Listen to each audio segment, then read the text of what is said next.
7 ചേട്ടാ താ ചേട്ടാ താ അണ്ണ താ താ താ താ താ വാ, നിനക്ക് എന്ത് വേണോ ഞാൻ വാങ്ങിത്തരാം.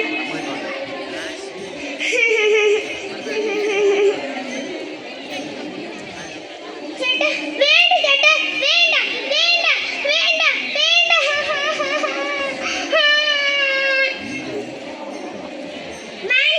നമസ്കാരം. അനിൽ പനച്ചൂരാന്റെ അനാഥൻ എന്ന കവിതയിലെ ഭാഗങ്ങളും സംഭവങ്ങളും ചേർത്തിണക്കിക്കൊണ്ട് ഒരു ചെറിയ മോണാറ്റ് ഞാനിവിടെ അവതരിപ്പിക്കുന്നു. ഈ കരണ്ട് പോയ നേരത്തെ തന്നെ എന്തൊരു മഴയാ! ഇടിയും മിന്നലും കൂടി ആയപ്പോൾ എന്തൊരു ഭീകരത!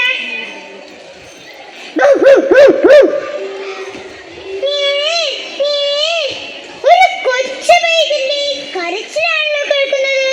കുറെ പട്ടികൾ കരയ്ക്കുന്ന ശബ്ദവും കേൾക്കുന്നു.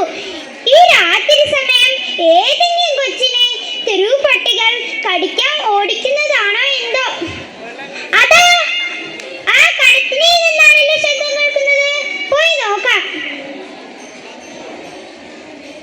അയ്യോ ദൈവമേ, ഞാൻ എന്താണ് ഈ കാണുന്നത്?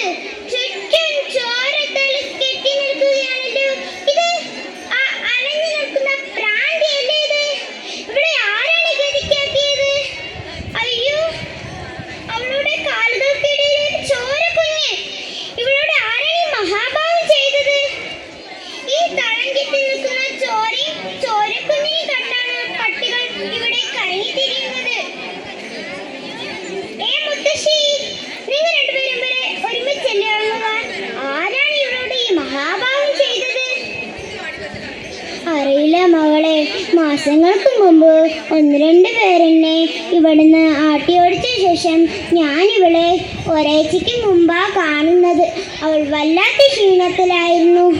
ഞങ്ങൾ അനാഥരല്ലേ മകളെ, എന്തു ചെയ്യാൻ പറ്റും? സാറുമാരെ, ഞങ്ങളെങ്കിലും വെറുതെ വിട്ടുകൂടെ? ചോദിക്കാനും പറയാനും ആരോരുമില്ലാത്തവർ മാനസിക നിലതെറ്റി പ്രാന്തായി മാലിന്യങ്ങൾക്ക് കൂട്ടാക്കിയിരുന്നവർ. ആ പ്രാന്ത് എങ്കിലും നിങ്ങൾക്ക് വെറുതെ വിട്ടുകൂടായിരുന്നു? മുത്തശ്ശേ, മുത്തശ്ശേ, ഇത് ഞാനാ. ആലുവയിലെ മാലിന്യക്കൂമ്പലത്തിൽ നിന്നെടുത്തില്ലേ, അവളാ. ഇതാ നോക്കൂ, നടുപ്പുണിയിൽ പാതവയ്ക്കിലിറങ്ങിയവൾ. അവളും ഉണ്ട് എൻ്റെ കൂടെ. പിന്നെ മാമ, ശവത്തെ പോലും വിട്ടുവെക്കാത്ത ദുഷ്ടന്മാരുടെ നാടാ ഇത്.